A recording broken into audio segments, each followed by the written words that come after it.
Looking at the Racestar BR1106-3800kv, this one will be testing on 3S. And really unlike their smaller 1102 and 1103 motors, this one seems to hold its own a lot better. We have a relatively strong looking torque curve.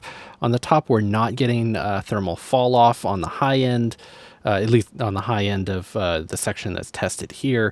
Our zone of efficiency covers kind of what we saw in a lot of the earlier tests, where the 2.5 and the heavy 2-inch ones are going smack dab in the middle of the peak efficiency there, and the light 2-inch prop probably falling a little on the lower side and not being in the best place for getting good efficiency out of it. The 3020 and the heavy 2.5 quad blade getting into much nicer loading for getting the best efficiency out of the motor, with prop unloading going to push these down much more into the sweet spot there under heavy load. It even looks like it might do okay on that 3044, which hasn't looked very compelling on a lot of these very smaller motors. We're still nearly 30% lower efficiency at that sort of loading, but since you're getting up into probably the 60% efficiency band, or possibly a little higher, the power draw on that,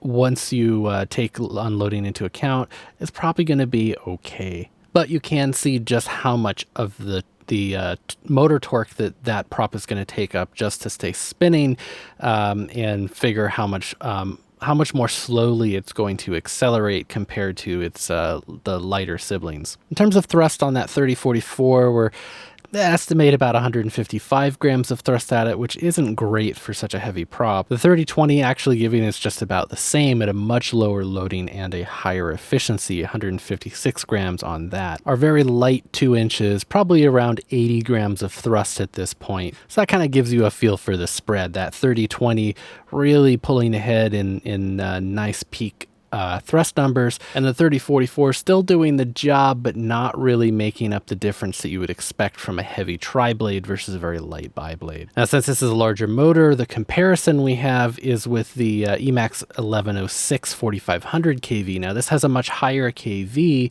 from the 3800 on the Racestar, so we expect that our peak numbers on this are going to be higher. But if we look at how its efficiency stacks up, it actually holds its own fairly well. If anything, this Racestar 1106 is giving us a little better efficiency down here around 20,000 RPM. Possibly only marginally. We're still within 110% band, so that might only be a couple percent difference, the difference between like 58 and 62%, say. But most of the other bands are all fairly close. Even if you see where the torque curve for that motor is going to cross here, the efficiency between these two motors is actually very similar. Where the Emax motor pulls ahead is actually where it makes additional power. It actually goes into even higher efficiency as well. So if you're under heavy load on the Emax 1106, you can actually get higher efficiency than you will at full throttle on the 1106-3800.